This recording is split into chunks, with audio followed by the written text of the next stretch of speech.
What's going on, everybody? This is Afro Think Tank. As a heterosexual African man who lives in America, I believe that we need a black woman in charge. Yep. And I can say that without my masculinity being questioned. All right. I can say that without being intimidated by my better half, the black woman.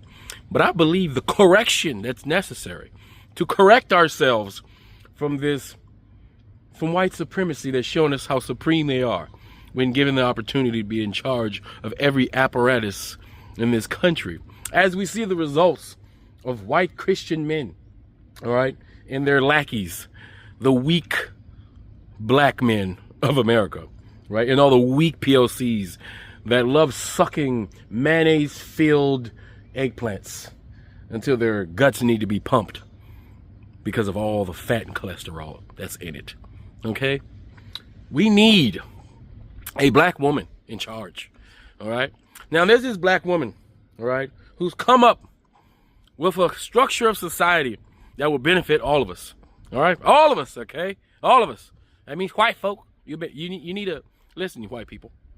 You need a black woman in charge. Okay, all right? You saw what happened when we had a black man in charge. It was great. All right, despite all the propaganda being thrown out now. All right, it was great. You liked it. You liked it, didn't you?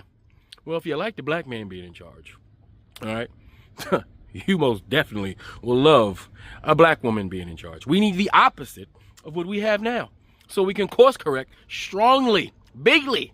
All right, we need to course correct bigly and strongly. All right, we need to go the opposite direction because the world hates us. Well, not us. That's one thing about being an African American. Even though we are American, in fact, the whole world knows that we are a nation from within a nation. So when they say American, they mean white folk, not us black folks. I hope y'all understand that. All right. So in order to course correct and to fix all the trash these supremacists, all right, have created, we're going to need somebody to clean that up. We're going to need a certain spirit, a certain personality. Yeah. And I think a black woman would do the trick. All right. We need more black women in leadership. I'm be honest.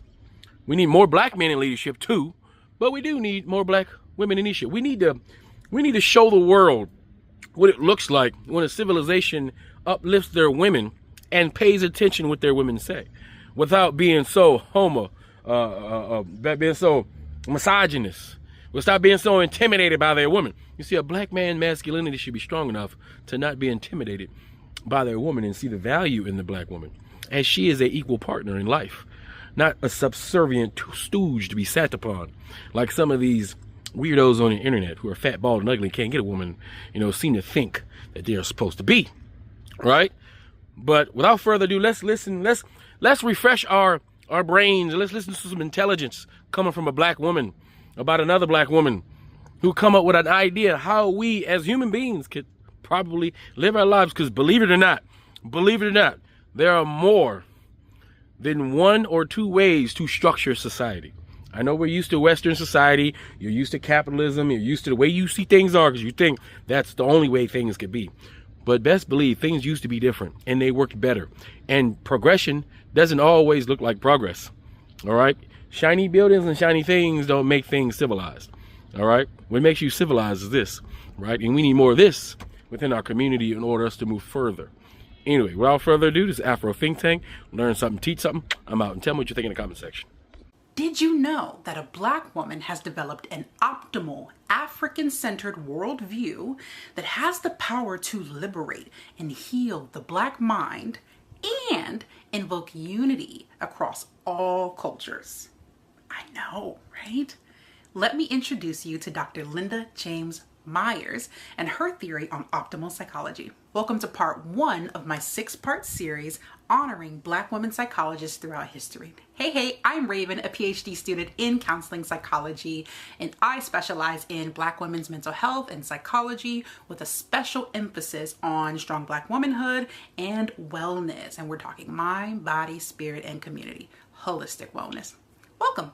Dr. Linda James Myers is a professor emerita at The Ohio State University in the College of Arts and Sciences, in the Department of African American and African Studies, in the College of Medicine, and in the Department of Psychiatry and Behavioral Health. She sits on the board of directors at the Marcus Garvey Institute for Human Development. She is the former dean for the Graduate School of Psychology at New College of California, and she is the founder and executive director of the Center for Optimal Thought. To learn more about Dr. Linda James Myers, I have included the links in all of the places. At the end of this, you'll see a references list. Very psychology grad student of me, but you'll be able to check out her website there. So let's get into Dr. Linda James Myers' contribution. And I love saying her entire name. It's so good. Dr. Linda James Myers. Okay? Does anyone call her LJM? No? Okay. Dr. Linda James Myers gave us two things: optimal psychology, also known as optimal conceptual theory, as well as belief systems analysis. So you can think about optimal psychology as sort of the framework of her philosophy on, I guess, human suffering, as well as well-being. And then you can think of belief systems analysis as a therapeutic approach to move clients from that suboptimal worldview to that optimal African-centered worldview. And let's get into that a little bit further. So optimal psychology is rooted in African and Native American psychology, which is dope. It posits that there is an optimal worldview that emphasizes the interrelatedness and interconnectedness of all living people and things, right? It provides a framework for shifting consciousness to experience a healthy, holistic, integrative reality that is sustainable. There are some key notes here that I've written down in all of my research on Dr. Linda James Myers and optimal psychology. And first, it's that there is an emphasis on the collective good of humankind. There is a greater emphasis on spirituality as opposed to material external factors that we tend to look at in more traditional Western or Euro-American psychology. Balance and harmony are big things in optimal psychology. Self-definition and empowerment. I really like this one. Really defining who you are for yourself and not allowing others or systems to tell you who you are. African deep thought is another key feature of optimal psychology. And African deep thought says that Africa is the source of human civilization. Yes. It centers community and belonging, right? And becoming. So we're seeing this shift from individualistic values to more collectivist values, right? And then finally, it's about overcoming conceptual incarceration. And this phrase really intrigues me. This is really a liberation psychology phrase. This is all about freeing the mind, right? Helping folks release themselves and break free from oppressive systems. Dr. Linda James Myers says that the Western way of understanding knowledge through the senses places value on external accomplishments and status, right? You see that individualistic value there, or those individualistic values. And she says that this leads to suboptimal ways of relating to others, right? Many folks who have adopted white supremacist beliefs are operating from this suboptimal worldview. She says that an unhealthy, fractured, suboptimal worldview is dominant in much of Western society and underlies racism and other inequities. In developing optimal psychology, Dr. Myers set out to do two things, really, right? The first one is to figure out why someone might adopt white supremacist values and beliefs, right? That's the first sort of goal that she set out to achieve. And the second thing is to provide a psychological framework for understanding, get this, the fortitude, resilience, and moral acumen within non-immigrant African Americans, right? So she wanted to see the perspective of the oppressor as well as the strengths of the oppressed.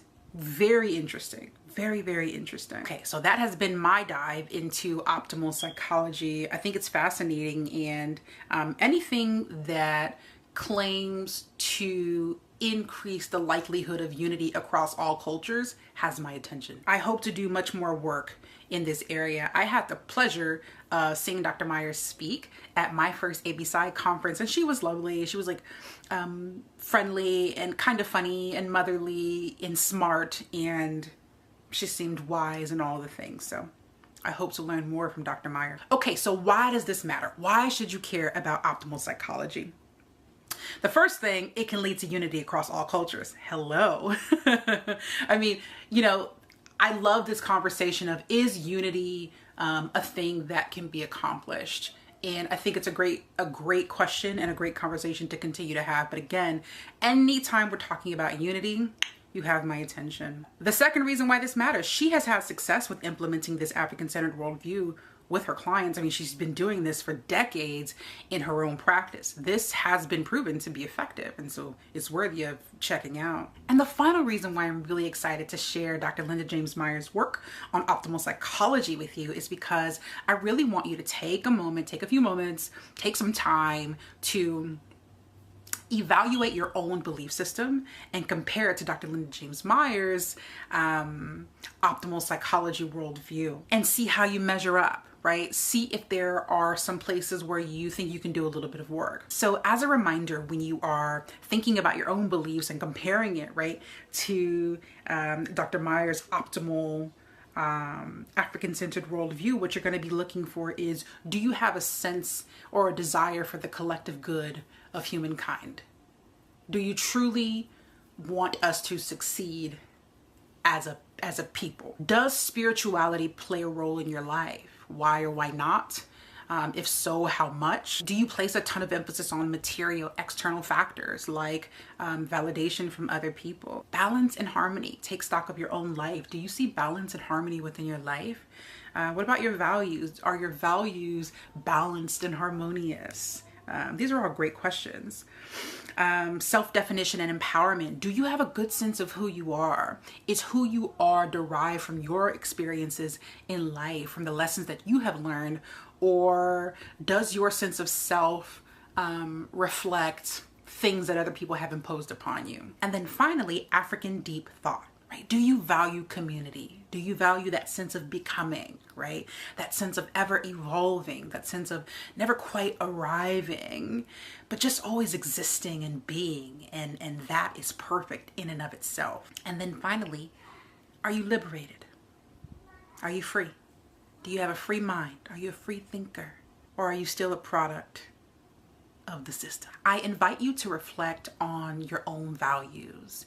I invite you to reflect on how those values came about. Where did they come from? Were they imposed upon you?